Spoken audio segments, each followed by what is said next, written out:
Presenting The Complete Orson Welles and the Mercury Theatre on the Air in The War of the Worlds by H.G. Wells. This is Orson Welles, speaking from London. as the third man. Stand by. We'll be on the air in 15 seconds, Mr. Wells. Yes, I know. Stand by, everybody. Mercury Theatre on the Air presents Orson Welles as Count Dracula in his own version of Bram Stoker's great novel, Who knows Dracula. what evil lurks in the hearts of men? The shadow knows.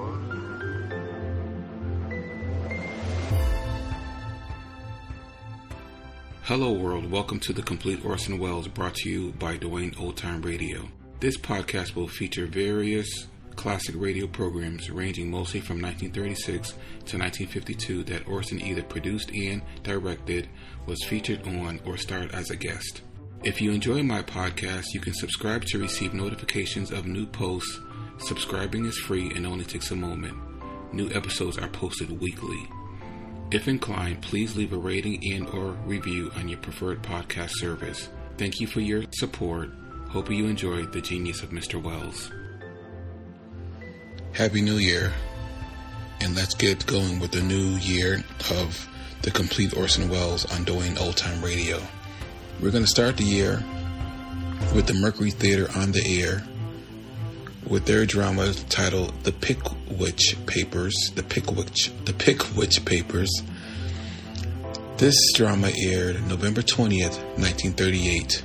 The Columbia Broadcasting System and its associated stations present Orson Welles and the Mercury Theatre on the Air.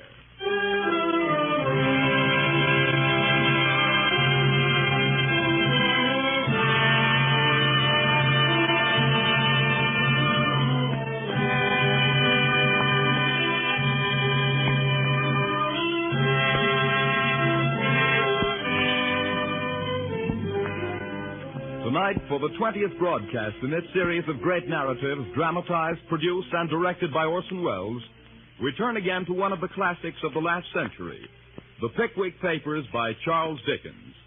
Orson Welles and the Mercury Theatre on the Air in The Pickwick Papers, starring Orson Welles as Alfred Jingle and Sergeant Buzzfuzz.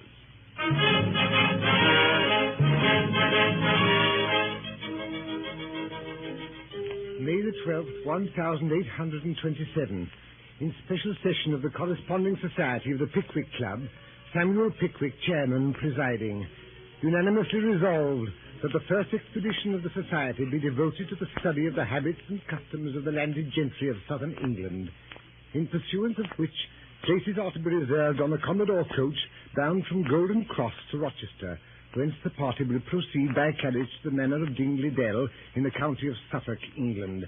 Signed, Samuel Pickwick, permanent chairman. Nathaniel Winkle, permanent vice chairman. Tracy Tupman, permanent honorary treasurer. Augustus Snodgrass, permanent secretary.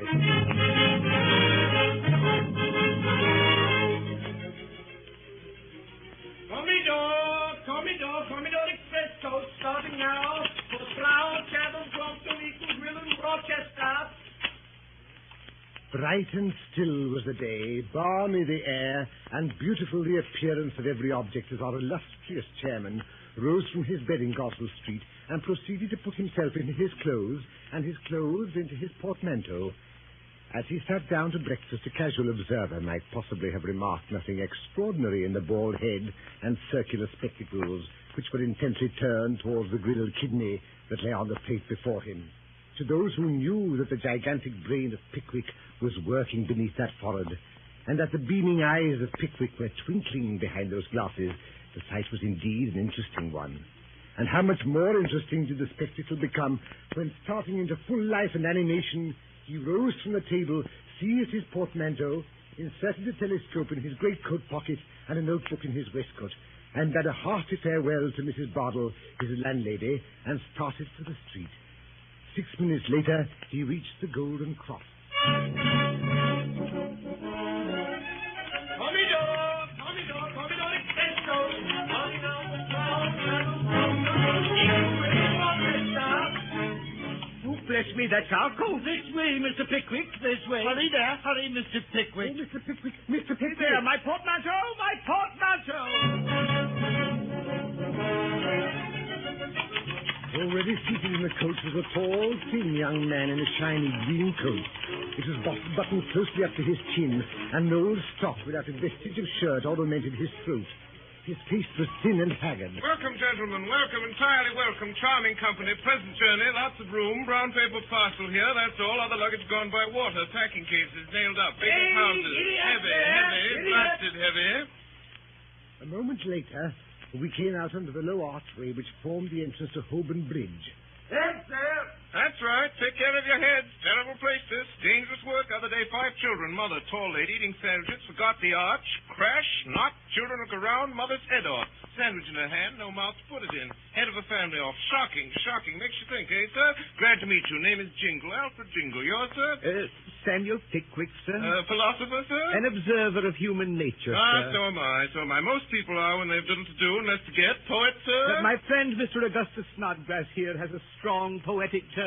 So have I. Epic poem. 10,000 lines. Revolution of July. Composed on the spot. Mars by day, Apollo by night. Bang the field piece, twang the lyre. You were present at that glorious scene, sir. Present? Snodgrass? Think I was. Fired a musket. Fired with an idea. Rushed into wine shop. Wrote it down. Back again. Whiz. Bang. Another idea. Wine shop again. Pen and ink. Back again. Cut and slash. Noble time, sir. Sportsman, Mr. Pickwick? My friend, Mr. Nathaniel Winkle here, is a famous sportsman. Fine pursuit, sir. Fine pursuit. Dog, sir? Not just now. You should keep dogs, Winkle. Fine animals, sagacious creatures. Dog of my own once. Pointer, surprising instinct. Out shooting one day. Entering enclosure. Whistle. Dog stopped. Whistled again. Ponto. No go. Stock still. Call it again. Ponto. Wouldn't move. Dog transfixed. Staring at the board. Looked up. Saw an inscription. Gamekeeper has orders to shoot all dogs found in his enclosure. Wouldn't pass it. Wonderful dog. Valuable dog, that, sir. Very. Singular circumstance, that, Mr. Jingle. Will you allow me to make a note of it? Certainly, sir, certainly. 100 more anecdotes, the same animal. Fine girl in that carriage, sir. Do you, favor the sex, sir? Mr. Tracy Tupman here. Oh, Mr. Jingle.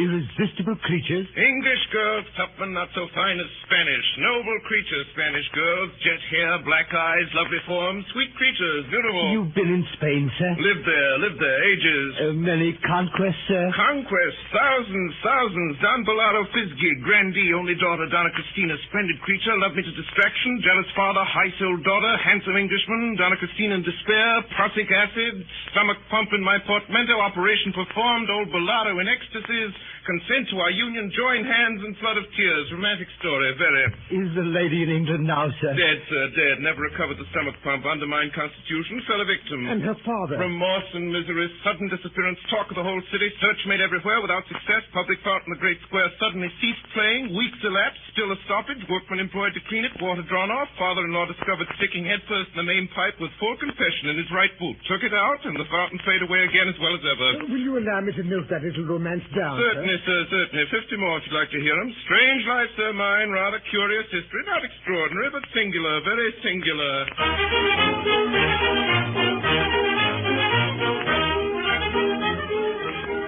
We slept that night at the Bull Inn at Rochester. Next morning, there was no sign of our new acquaintance. After breakfast, Mr. Pickwick called to order a special meeting of the Corresponding Society of the Pickwick Club. Mr. Pickwick rose and slowly mounted into the Windsor chair on which he had been previously seated. What a study for an artist did that moment present. There stood the illustrious Pickwick, with one hand gracefully concealed behind his coat tails and the other waving in the air to assist his glowing declamation. His elevated position revealed those tights and gaiters which, had they clothed an ordinary man, might have passed without observation, but which, when Pickwick wore them, inspired universal awe and respect. Fame, gentlemen, is dear to the heart of every man. Here. Poetic fame is dear to the heart of my friend Snodgrass. The fame of conquest is equally dear to my friend Tupman, and the desire for earning fame in the sports of the field, the air, and the water is uppermost in the breast of my friend Winkle. I will not deny, gentlemen, that I have been influenced by human passions and human feelings. Cheers. Possibly by human weaknesses. Loud cries of no. I, sir, am an humble individual. Cries of no. Still, I cannot but feel that in electing me as your leader, you have selected me for a service of great honor and some danger. Traveling is in a troubled state, and the minds of coachmen are unsettled. Look abroad, gentlemen, and contemplate the scenes which are enacting around you. Stagecoaches are upsetting in all directions. Horses are bolting, boats are overturning, and boilers are bursting. Will these things daunt us, gentlemen? Members of the Pickwick Society? Cries of no. Will these perils deter us from prosecuting to their glorious consummation those researches in the cause of science and learning to which, as members of this club, we stand pledged? Cries of no, never. Gentlemen, I have your answer.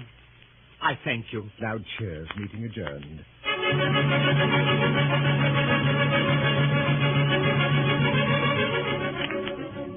It was late in the afternoon when we reached Dingley. On the doorstep stood our host, Mr. Wardle. Beside him stood an enormous red-faced boy with his eyes closed. Hey there! Hello! Hello.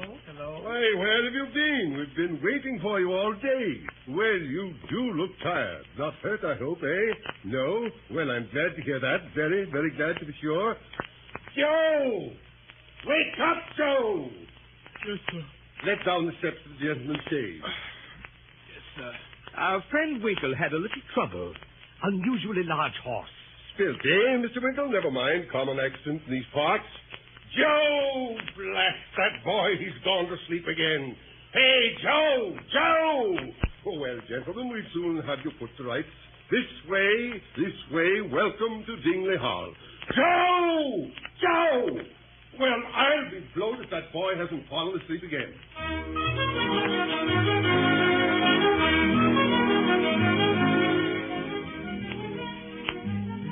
A number of persons who were assembled in the parlor rose to greet Mr. Pickwick and his friends upon our entrance. Two young ladies, still in their teens.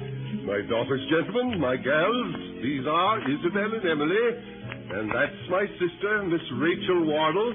She's a miss, she is, and yet she ain't a miss, eh? Eh, Rachel? No, brother. My sister, Miss Pickwick. How do you do? Mr. Snodgrass, my sister Rachel. How do you do? Mr. Winkle. How do you do? And Mr. Tupman, my sister Rachel. How do you do, Mr. Tupman? Charmed to make your acquaintance, ma'am. In the post of honor in the right-hand corner of the chimney-piece sat a very old lady with an ear trumpet in one hand and an orange in the other. Mr. Pickwick, Mother. I can't hear you.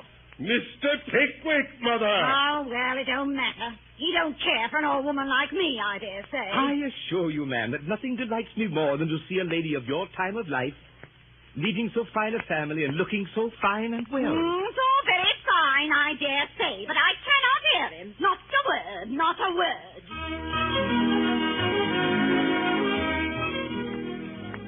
At the vast dinner table that night, Mrs. Wardle occupied one end of the table. At the other end sat Mr. Wardle and Mr. Winkle, myself between the two girls, and on the other side, Miss Rachel Wardle and Mr. Tupman. Do you think my niece is pretty, Mr. Tupman? Oh, I should if their aunt wasn't here. You naughty man. But really, if their complexions were a little better, don't you think they'd be nice-looking girls by candlelight? Oh, yes, I think they would. Oh, you quiz. I know what you were going to say. What, ma'am? You were going to say that Isabel stoops. I know you were. You men are such observers. Well, so she does. It can't be denied. I often tell her that when she gets a little older, she'll be quite frightful. Well, you are a quiz. What a sarcastic smile you have, Mr. Tupman. I declare I'm quite afraid of you. Afraid of me, ma'am? Oh, you can't disguise anything from me. I know what that smile means very well. What, ma'am? You mean that you don't think Isabel's stooping is as bad as Emily's boldness. Well, she is bold. You cannot think how wretched it makes me sometimes. I'm sure I cry about it for hours together. Oh, Mr. Tupman, I know what you're thinking now. Oh, Joe, wake up, Joe. Oh, Mr. Snodgrass, you're closest to him. Be good enough to pinch him, sir. In the leg, if you please. Nothing else quite wakes him up. Oh, thank you. Joe, open another bottle of wine and pass it to the gentleman. Joe! Yes, sir. Are you awake? Yes, sir. Blast the boy. Very extraordinary boy, that. Does he always sleep in this way? Sleep, Pickwick? He's always asleep. Goes on errands asleep and snores as he cleans the silver. How very odd. Odd indeed. I'm proud of that boy. Wouldn't part with him on any account. He's a natural curiosity. Dear Joe, wake up, Joe!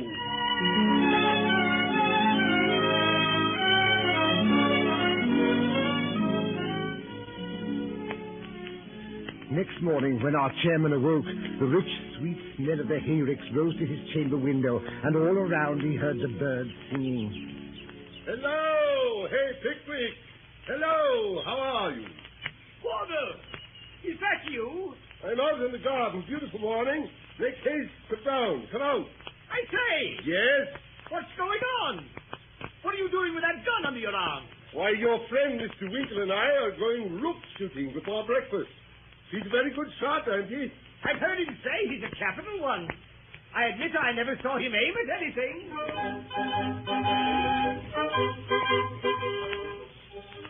Now then, all ready, Winkle? I say, wait a minute. What are those boys doing climbing those trees? Only to stop the game. To what? Why, in plain English, Mr. Tupman, to frighten the rooks. Oh, is that all? Very well. Shall I begin, Mr. Winkle? If you please. Stand aside, then. Now for it. Oh, hey, you got one, sir. Take him up, Joe. Now, Winkle, your turn. Fire away. Blasted, my gun misfired. Odd. I never knew one of my guns to misfire before. Let me see it. Why, I don't see anything of the cap. Oh, bless my soul. I declare I forgot the cap. Well, here you are. Here's the cap. Try again. Now ready. All right, boys. Ow! What's wrong? Oh, good heavens. What happened? I'm not sure, Mr. Wardle, but I think I've just killed Mr. Tupman.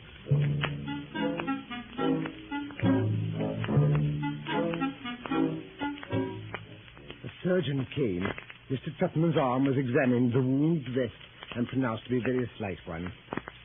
And now it is evening at Dingley Dell. Leaving Mr. Tupman to the care of the ladies, Mr. Wardle, Mr. Pickwick, and the rest of us had gone to the cricket match at Muggleton. Isabel and Emily had strolled out. The deaf old lady had fallen asleep in her chair. From the distant kitchen penetrated the low and monotonous sound of the fat boy.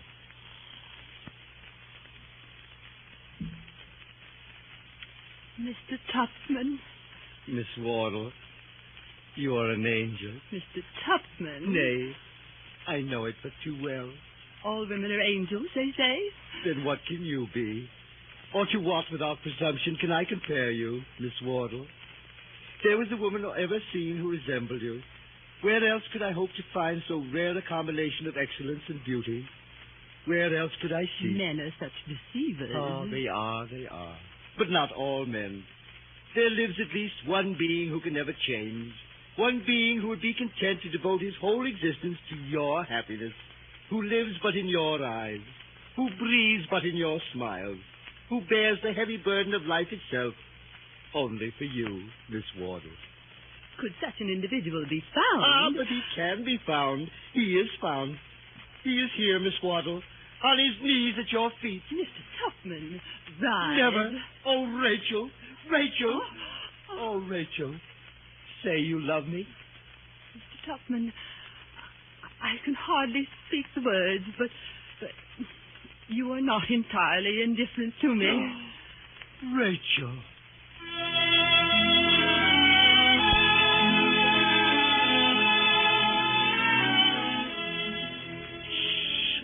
Mrs. Wardle! Mrs. Wardle! What is it, Joe? Oh, Mrs. Now, Joe, I'm sure I've always been a good mistress to you, Joe. You've invariably been treated very kindly. You've never had too much to do, and you've always had enough to eat. I know he has. But oh, Mrs. Then what can you want to do now? I wants to make your flesh creep. What do you think I see in the arbor just now? Yes, what? The strange gentleman. Him as had his arm hurt, a-kissing and a-hugging. Oh, Joe. None of the servants, I hope. Worse than that. Not one of my granddaughters. Worse than that. Worse than that. Who was it, Joe? Miss Rachel. What? Speak louder. Miss Rachel. My daughter? And she suffered it? Yes, ma'am, and what's more, I see her a-kissing of him again.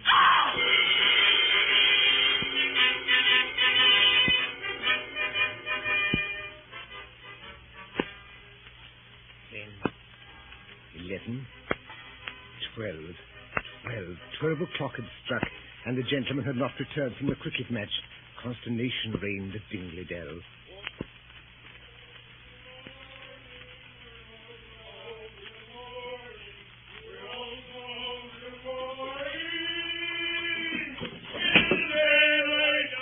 My goodness! Is anything the matter? Nothing the matter. We're all right. I say, Wyatt, we're all right, aren't we? I think so. Rachel, here's my friend, Miss Jingle.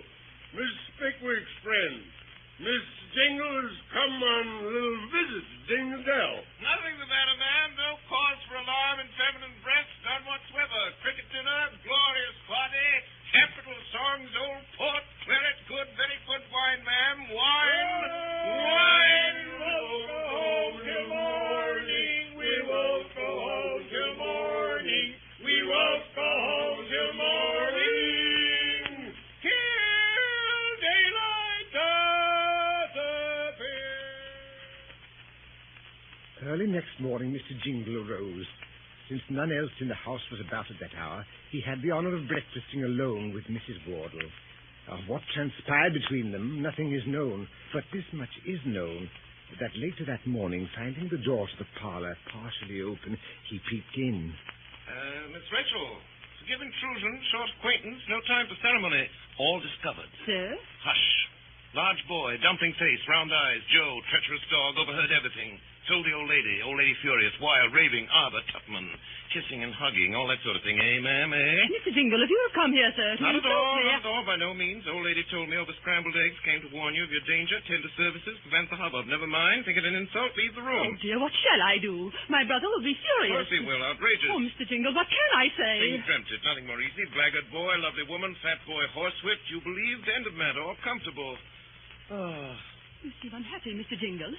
May I not inquire into the cause? Unhappy cause and your love bestowed upon a man who is insensible to the blessing who even now, but no, he is my friend. I will not expose his vices. Miss Wardle, farewell. Stay, Mr. Jingle. You have made an allusion to Mr. Tupman. Explain it. Never. Mr. Jingle, I entreat, I implore you, if there is anything dreadful mystery connected with Mr. Tupman, reveal it. Can I see lovely creatures sacrificed at the shrine, heartless avarice? Tupman, madam, only wants your money.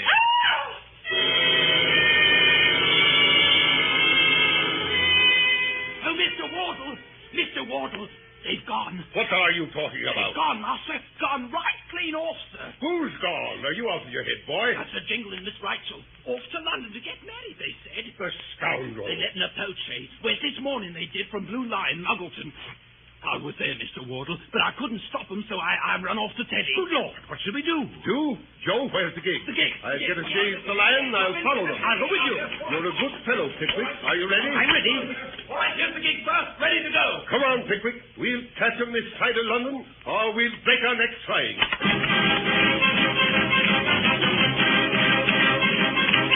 Hey, Blue Lion! Shades and paws directly.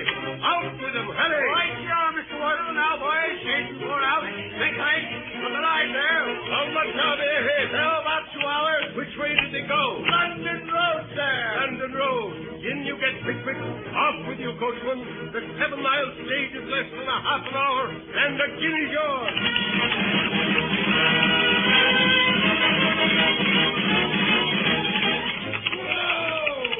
Hey there. Hey, have you seen the shades come in? I did, sir. Not more than an hour ago. Lady and gentleman? Yes, sir. Tall gentleman, clean coat, long legs, thin body? Yes, sir. Elderly lady, thin face, rather skinny, eh? Yes, sir. By heaven, Wardle, it's them. It is, Pickwick. It is, by Jove. Shades and paw instantly. Oh, Give me a piece, boy. Give me a piece.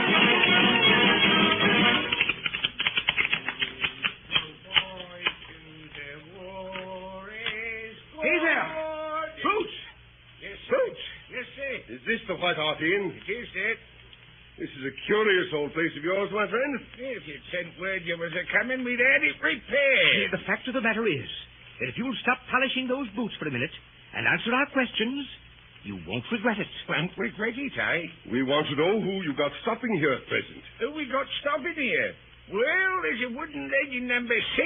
There's a pair of Essians in 13. There's 2 pair of half shoes in the commercial. There's easier painted tops in the snuggery inside the bar. And 5 more tops in the coffee room. Nothing more? Hey, stop a bit. Yes, there's a pair of Wellingtons, a good deal worn, and a pair of ladies' shoes in number 5. Come in less than an hour ago. What sort of shoes? Country make. Any maker's name? Brand. Where of? Muggleton. Muggleton? It is them. Pickwick, we found them. Yeah, easy there. The Wellingtons went out half hour ago. The doctor's comings. Come back with a license. With a license? Then we're just in time. Come on. Show us the room, Boots.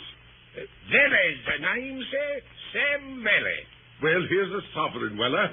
You see this? I do, sir. Show us into that room at once without announcing us, and it's yours. Understand? Right, trivet. This way, gentlemen. What is it? It's me. Open the door. Open the door, Rachel. We break it in. Oh! You're a nice scoundrel, aren't you, Jingle? I'll have you prosecuted, indicted. I'll ruin you. You hear? And you, Rachel, at a time of life when you ought to know better. What do you mean by running away with a vagabond, disgracing your family, and making yourself miserable? Get on your bonnet, quickly. Do nothing of the kind, my dear, nothing of the kind. Leave the room, sir. No business here. Lady Readick, she pleases. More than 1 in 20. More than 1 in 20, more than 1 in 40. I'm not. You are. You're 50 if you're an hour.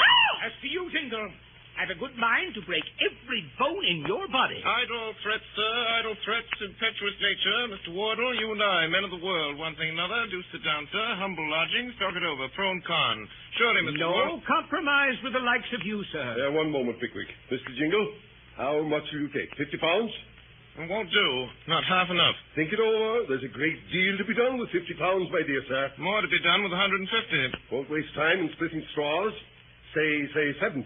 Won't do, sorry. 80. I'll write you a check at once. Won't do. Will you tell me what will do? Expensive affair, this, sir. Expensive affair. Money out of pocket. Posting, £9. License, 3. That's 12. Compensation, 100. 112. Breach of honor and loss of lady. Yes. Never mind the loss. Say 100. Come. And 20. Come. I'll write you a check. I'll make it payable the day after tomorrow. And we can get her away meanwhile. I'm writing you a check for £100. 120.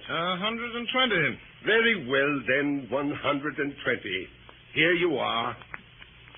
And mind you, Pickwick, that nothing should have induced me to make this compromise. Not even regard for my family. If I hadn't known that the moment this man gets any money in that pocket of his, he'll go to the devil faster, if possible, than he would without it. And now, sir, will you leave this house? Off directly. Bye-bye, Wardle. Bye-bye, Pickwick. Here's the license. Get the name altered. Take home the lady. Do for Topman.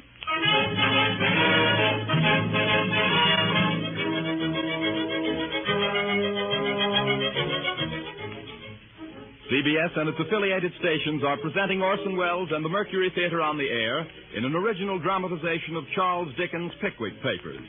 We pause a moment now for station identification. This is the Columbia Broadcasting System.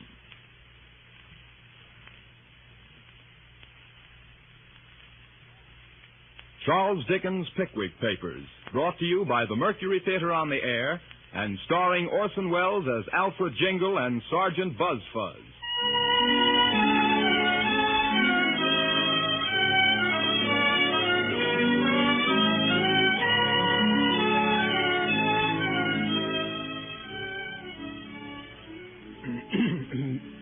August the 25th, 1827.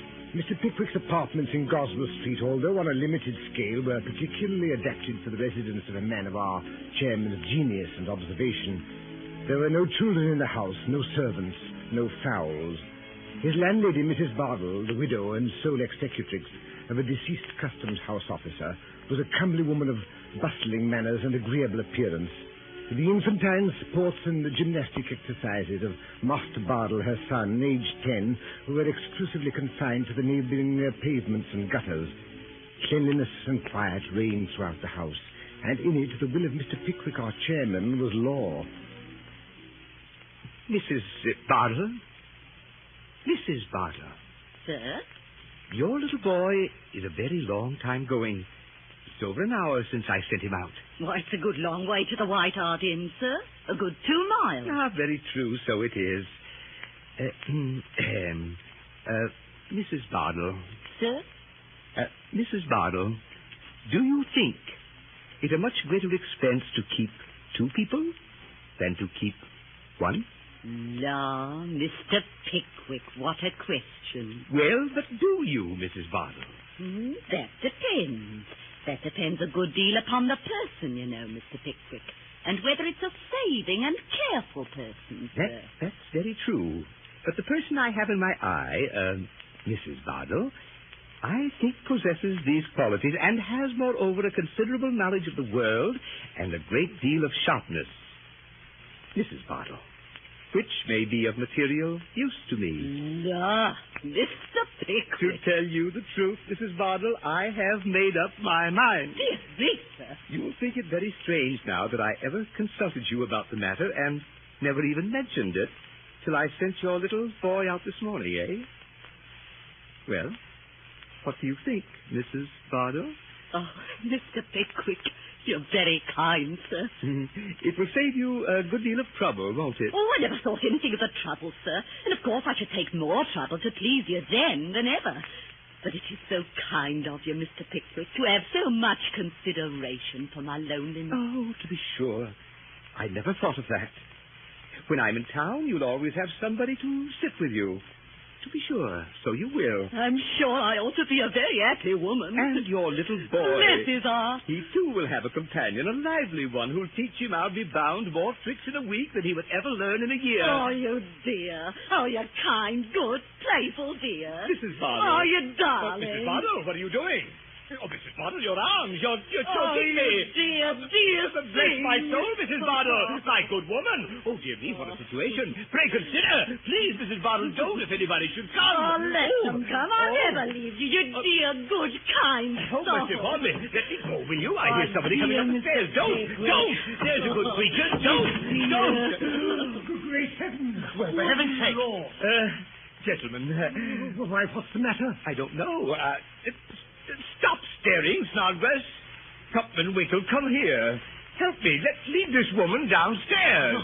Oh, I'm better now, Mr. Pickwick. Let me lead you downstairs, ma'am. Thank you, sir. Thank you. I'll go by myself. I'd rather go by myself. Oh, Mr. Pickwick. Dear Mr. Pickwick. I cannot conceive, gentlemen. I cannot conceive what has been the matter with that woman. I was merely trying to announce to her my intention of hiring a manservant when she fell into the extraordinary paroxysm in which you found her. Very, very extraordinary thing. Very. Placed me in such an extraordinarily awkward situation. Very. Gentlemen, fellow members, surely you don't suspect me. There's a man at the door now. It's the man I spoke to you about. A most remarkable fellow. I sent for him up at the White Hart Inn this morning. Come in. Good morning, gentlemen. Gentlemen, this is Mr. Weller, Sam Weller. You remember me, I suppose? From the White Hart? I should think so. Queer customer, that Jingle. But he was one too many for you, wasn't he? Up to snuffing a pinch or two over, eh? Never mind that matter now. I want to speak to you about something else. Sit down. Thank you, sir. Business first and pleasure afterwards, as King Richard III said when he stabbed Colour King in the Tower afore he smothered the babies. Now, with regard to the matter on which I sent for you, Mr. Weller... That's the point, sir. Is it? As the father said to the child when he swallowed an halfpenny. We want to know in the first place whether you have any reason to be discontented with your present situation. Before I answers that there question, gentlemen, I should like to know, in the first place, whether you're going to provide me with a better. I have half a mind to engage you myself. Have you, though? Wages? £12 a year. Clothes? 2 suits. Work? To attend upon me and travel about with me and these gentlemen here.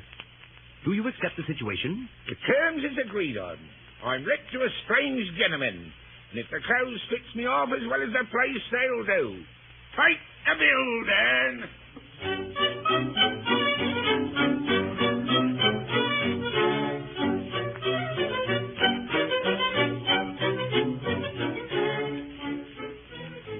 And so, before the night had closed in, Mr. Weller was furnished with a grey coat with our Pickwick Club button, a black hat with a cockade to it, a pink striped waistcoat, light breeches and gaiters, and a variety of other necessaries, too numerous to recapitulate.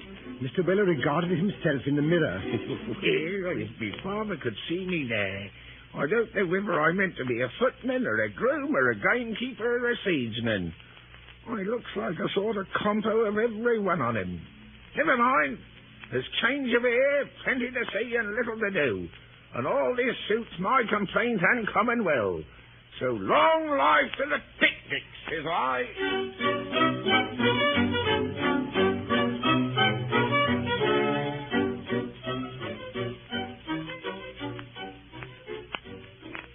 The next morning, led by Mr. Pickwick and accompanied by his new servant, the three active members of the illustrious Pickwick Club climbed upon the upper seat of the Bristol coach, little suspecting how thickly the clouds were at that moment gathering about the head of their illustrious chairman. 3 days later, whilst they sat at breakfast in the tap room of the George and Vulture, the storm broke. Who is it? I say, sir, this is a private room, sir, a private room. No room's private to His Majesty when the street door's once passed. That's the law. Some people maintain that an Englishman's house is his castle. That's gammon. Here, young Terry. It's my opinion that you're coming it a great deal too strong. As the mail coachman said to the snowstorm when it overtook him. Quiet, you. Which one of you is Mr. Pickwick? My name's Pickwick. My name's Law. What? Law, civil power, and executive. Them's me titles. There's me authority.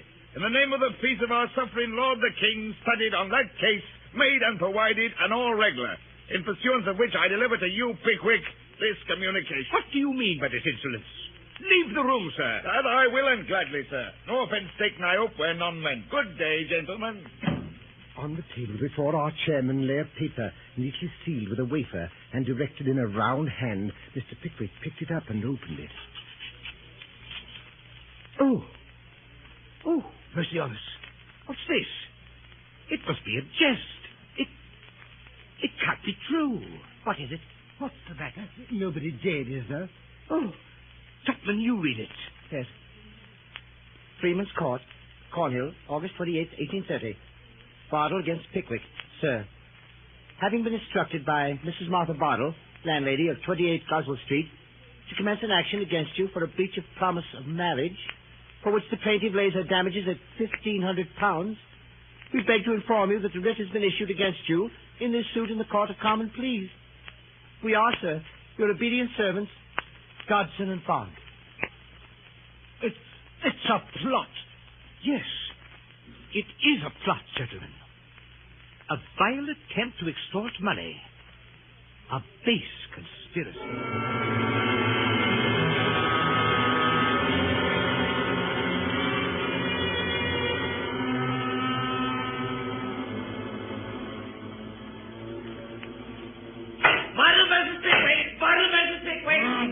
Sergeant Buzzfuzz. I'm for the plaintiff, Blood. Who's with you, Brother Buzzfuzz? Mr. Simpkins, rise, Mr. Simpkins. Sergeant Snubbin. I appear for the defendant, my lord. Anybody with you, Brother Snubbin? Mr. Frankie, my lord. Sergeant Buzzfuzz and Mr. Skimpern for the plaintiff. The defendant, Sergeant Snubbin and Mr. Monkey. Beg your lordship's pardon, Frankie. Oh, very good. Go on. Sergeant Buzzfuzz, you open the case. I do, my lord. My lord, gentlemen of the jury. Never from the very first moment of my applying myself to the study and practice of the law have I approached a case with feelings of such deep emotion or with such a heavy sense of the responsibility imposed upon me, a responsibility which I could never have supported were it not buoyed up and sustained by a conviction so strong as to amount to a positive certainty that the case of truth and justice must prevail with a high-minded and intelligent dozen of men whom I now see in that box before me. This is an action, gentlemen, for a breach of promise of marriage, in which the damages are laid at £1,500. The plaintiff, gentlemen, is a widow. Yes, gentlemen, a widow. Her name is Mrs. Bardell. The late Mr. Bardell, after enjoying for many years the esteem and confidence of his sovereign, as one of the guardians of his royal revenues, glided almost imperceptibly from the world to seek elsewhere for that repose and peace which a custom house can never afford. Some time before his death, he had stamped his likeness upon a little boy. With this little boy, the only pledge of her departed exciseman, Mrs. Bardell shrunk from the world and courted the retirement and tranquility of Goswell Street. And here she placed in her front parlor window a written placard bearing the inscription, "Apartments furnished for a single gentleman. Inquire within." I entreat the attention of the jury for the wording of this document. Apartments furnished for a single gentleman. Mrs. Bardell's opinions of the opposite sex, gentlemen, were derived from a long contemplation of the inestimable qualities of her lost husband. She had no fear, she had no distrust, she had no suspicion. All was confidence and reliance. Mr. Bardell, said the widow, Mr. Bardell was once a single gentleman himself. To single gentlemen, I look for protection, for assistance, for comfort, and for consolation. In single gentlemen, I shall perpetually see something to remind me of what Mr. Bardell was when he first won my young and untried affections. To a single gentleman, then, shall my lodgings be let. Actuated by this beautiful and touching impulse, the lonely and desolate widow dried her tears, furnished her first floor, caught the innocent boy to her maternal bosom, and put the bill up in her parlor window. Did it remain there long? No. No, the serpent was on the watch. The train was laid. The mine was preparing. The sapper and miner were at work. Before the bill had been in the parlor window, 3 days, gentlemen. A being, erect upon 2 legs, and bearing all the outward semblance of a man, and not a monster, knocked at the door of Mrs. Bardell's house. He inquired within. He took the lodgings, and on the very next day, he entered into possession of them. This man was Pickwick. Pickwick, the defendant. Of this man, Pickwick, I will say little. The subject presents but a few attractions. And I, gentlemen, am not the man, nor are you, gentlemen, the men, to delight in the contemplation of revolting heartlessness and of systematic villainy. I say systematic villainy, gentlemen. And when I say systematic villainy, let me tell the defendant, Pickwick, if he be in court, as I am informed he is, and that it would have been more decent in him, more becoming, in better judgment, and in better taste, if he had stopped away. Let me tell him, gentlemen, that any gestures of dissent in which he may indulge in this court will not go down with you. But will you know how to value and how to appreciate, be his name Pickwick or Noakes or Stokes or Styles or Brown or Thompson. I shall show you, gentlemen, that for 2 years Pickwick continued to reside constantly and without interruption or intermission at Mrs. Bardell's house. I shall show you that Mrs. Bardell, during the whole of that time, waited on him, attended to his comforts. I shall show you that. And I shall show you that on many occasions he gave halfpence and on some occasions even sixpence to a little boy. I shall prove to you, gentlemen, that on August 25th of last year he distinctly and in terms offered a marriage. And I am in a situation to prove to you on the testimony of 3 of his own friends, most unwilling witnesses, gentlemen, most unwilling witnesses, that on that morning he was discovered by them holding the plaintiff in his arms and soothing her agitation by his caresses and endearments. And now, gentlemen, but one word more. 2 letters have passed between these parties. Letters which are admitted to be in the handwriting of the defendant and which speak volumes indeed. They are not open, fervent, eloquent epistles, breathing nothing but the language of affectionate attachment. No, they are covert, sly, underhanded communications. Let me read the first. Garraway's, 12 o'clock. Dear Mrs. B, chops and tomato sauce, yours, Pickwick. Gentlemen, what does this mean?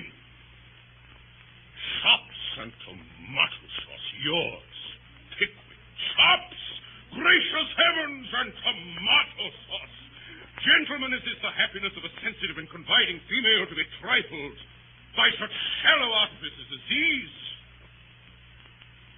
Next has no date whatever, which is in itself suspicious.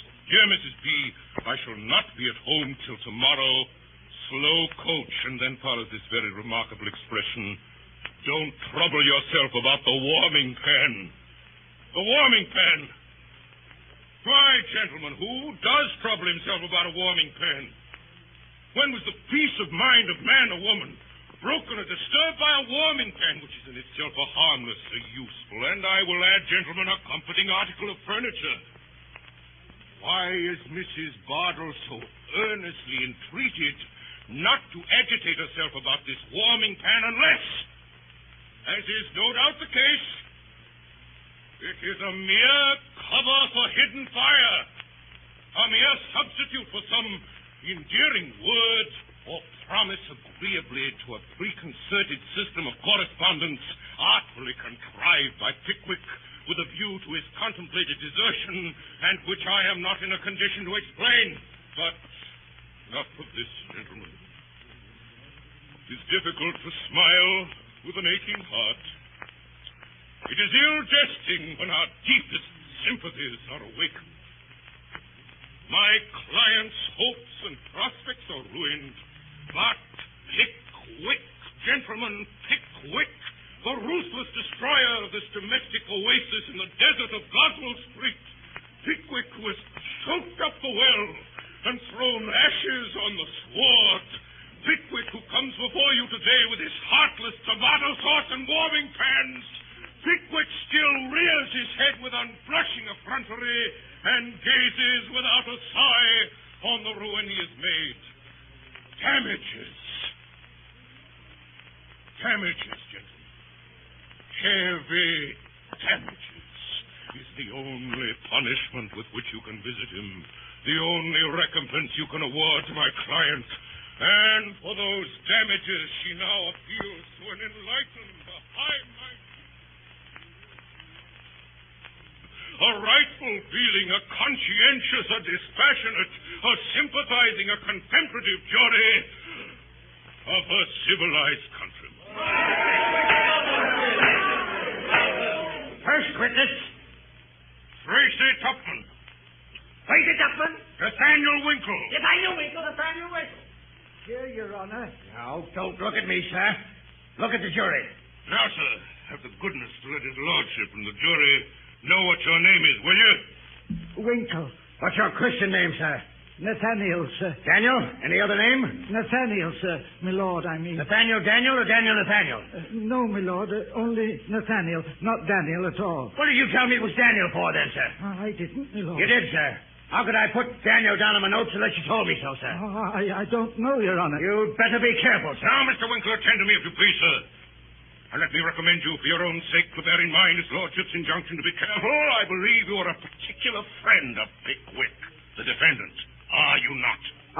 I have known Mr. Pickwick now as well as I recollect at this moment. Pray, Mr. Winkle, do not evade the question. Are you or are you not a particular friend of the defendant? I just about... Will you or will you not answer the question, sir? If you don't answer the question, you'll be committed, sir. Come, sir, yes or no, if you please. Yes, I am. Yes, you are. Why couldn't you say so at once, sir? Perhaps you know the plaintiff, too, eh, Mr. Winkle? I don't know her. I have seen her. Oh, you don't know her, but you've seen her. Now have the goodness to tell the gentlemen of the jury what you mean by that, Mr. Winkle. I mean that I am not intimate with her, but I have seen her when I went to call on Mr. Pickwick in Goswell Street. Pray, Mr. Winkle, do you remember calling on the defendant Pickwick at these apartments in the plaintiff's house in Goswell Street on one particular morning in the month of August last? Yes, I do. Were you accompanied on that occasion by a friend of the name of Tupman and another by the name of Snodgrass? Yes, I was. Are they here? Yes, they are. Attend to me, Mr. Winkler, never mind your friends. Now, sir, tell the gentlemen of the jury what you saw on entering the defendant's room on this particular morning. Come out with it, sir. We must have it sooner or later. The defendant, Mr. Pickwick, was holding the plaintiff in his arms with his hands clasping her waist, and the plaintiff appeared to have fainted away. Did you hear the defendant say anything?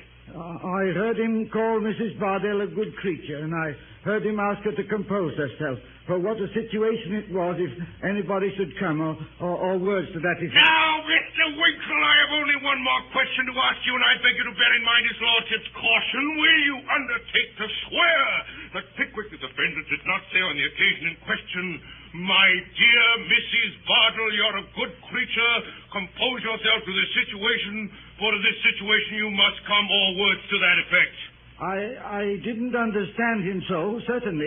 I was on the staircase and couldn't hear distinctly. The impression on my mind... Gentlemen of the jury, what? None of the impressions on your mind, Mr. Winkle, which I fear would be of little service to honest, straightforward men. You were on the staircase and didn't distinctly hear, but you will not swear that Pickwick did not make use of the expressions I've quoted? Do I understand that? No, I will not. That is all, Your Honor. Call Samuel Weller. Samuel Weller? Samuel Weller? Witness. Yes, me lord. What's your name, sir? Sam Weller, me lord. You spell it with a V or a W? It depends upon the taste and fancy of the speller, me lord. I never had occasion to spell it more than once or twice in my life. But I spells it with a V. Quite right, too, Sammy Bill. Quite right. Put it down a V, me lord. Put it down a V. Who is that? Who dares to address the court? Usher! Yes, my lord. Bring that person here instantly. Yes, my lord. Witness, do you know who that was? I rather suspect it was the Alden. Who? My father, me lord. Do you see him here now? No, I don't, me lord. If you could have pointed him out, I would have committed him instantly. Sergeant Buzzfuzz, your witness. Now, Mr. Weller. Now, sir. I believe you are in the service of Mr. Pickwick, the defendant in this case. Speak up, if you please, Mr. Weller. I means to speak up, sir. I am in the service of that there gentleman. And a very good service it is, too. Little to do and plenty to get, I suppose. Quite enough to get, sir. As the soldier said when they ordered him 350 less. You must not tell us what the soldier or any other man said, sir. It's not evidence. Very good, me lord. Do you recollect anything particular happening on the morning when you first engaged by the defendant? Eh, Mr. Weller? Yes, I does, sir. Have the goodness to tell the jury what it was. I had a regular new fit out of clothes that morning, gentlemen of the jury. And that was a very particular and uncommon circumstance with me in them days. You had better be careful, sir. So Mr. Pickwick said at the time, me lord. And I was very careful of that there suit of clothes. Very careful indeed, me lord. Do you mean to tell me, Mr. Weller, that you saw nothing of this fainting on the part of the plaintiff in the arms of the defendant, which you have heard described by the witnesses? Certainly not. I was in the passage till they called me up, and then the old lady wasn't there. Now attend, Mr. Weller. You were in the passage, and yet saw nothing of what was going forward. Have you a pair of eyes, Mr. Weller? Yes, I have a pair of eyes, and that's just it. If they was a pair of patent double-million magnifying gas microscopes of extra power, perhaps I might be able to see through a flight of stairs and a deal door. But being only eyes, you see, my vision's limited. Now, Mr. Weller, I'll ask you a question on another point, if you please. If you please, sir. Do you remember going up to Mrs. Bardell's house one night in August last? Oh, yes, very well. Oh, you do remember that, Mr. Weller. I thought we should get at something at last. I rather thought that too, sir. Well, I suppose you went up to have a little talk about this trial, Mr. Weller? I went up to pay the rent, but we did get a talking about the trial. Oh, you did get a talking about the trial.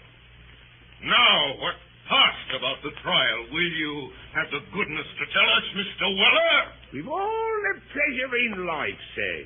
After a few unimportant observations from the two virtuous females as was there, the ladies gets into a very great state of admiration at the honourable conduct of Mr. Dodson and Fogg. Them two gentlemen as is sitting near you now. The attorneys for the plaintiff, my lord. Well, they spoke in high praise of the honourable conduct of Messrs. Dodson and Fogg, the attorneys for the plaintiff, did they? Oh, yes. They said what a very generous thing it was of them to have taken up the case on spec and to charge nothing at all for costs unless they got him out of Mr. Pickwick. My lord, it's perfectly useless attempting to get any evidence through the impenetrable stupidity of this witness. I will not trouble the court by asking him any more questions. Stand down, sir. Would any other gentleman like to ask me anything? You may go down, sir. Thank you, sir. Good work, Samuel. Good work.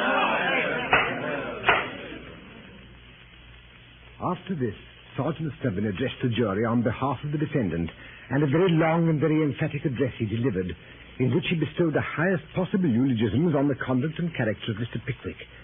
Then Mr. Justice Starley summed up in the old established and most approved form. If Mrs. Bardell were right, it was perfectly clear that Mr. Pickwick, the defendant, was wrong.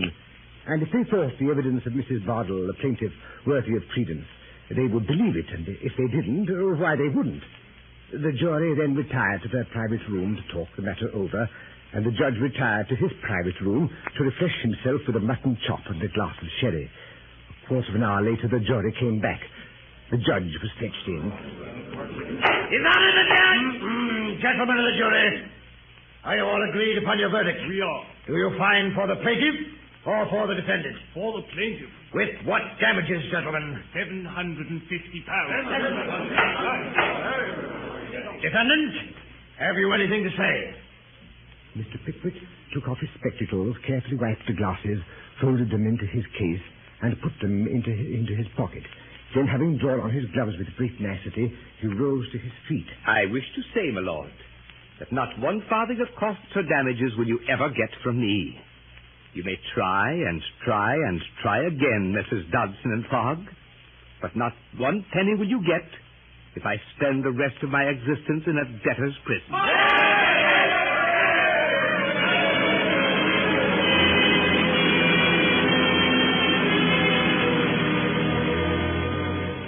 Sad days followed for the Pickwickians. With their leader in jail, the club suffered from internal dissensions. Our meetings were rare and melancholy. And then at last there dawned a glorious day. On November the 4th, 1828, Mr. Pickwick and his servant Weller emerged from the fleet.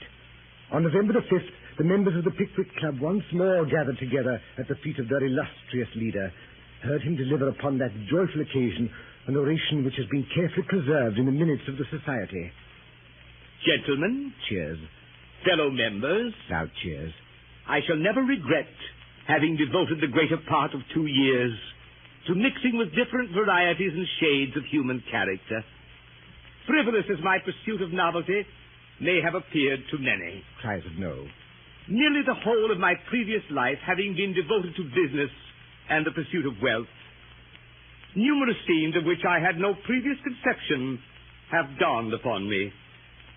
I hope to the enlargement of my mind and the improvement of my understanding. Cheers.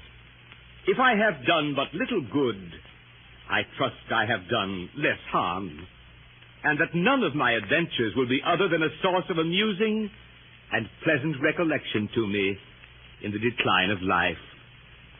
God bless all. Loud and prolonged cheering.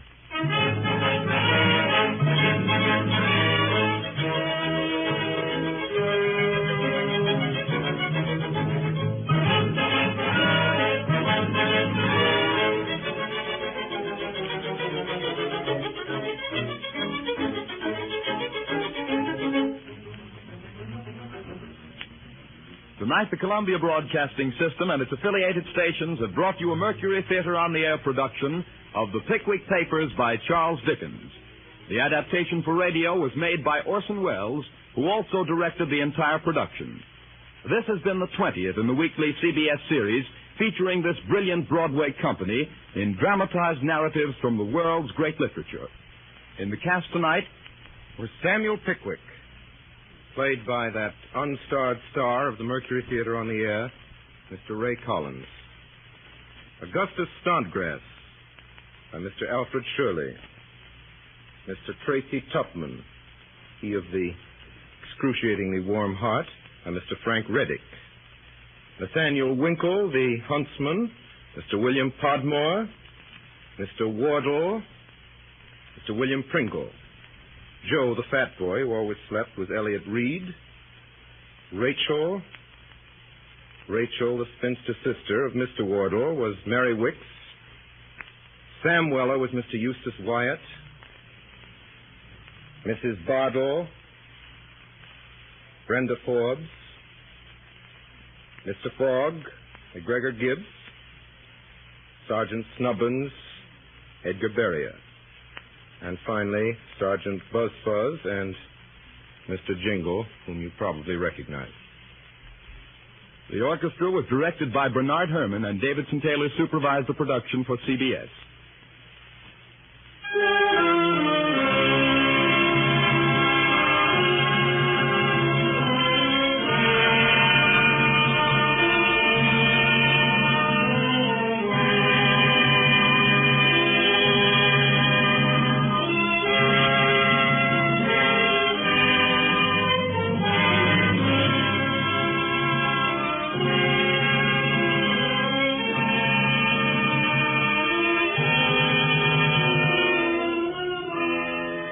We invite you to be with us next Sunday at 8 o'clock Eastern Standard Time for Orson Welles and the Mercury Theater on the Air. Dan Seymour speaking. This is the Columbia Broadcasting System.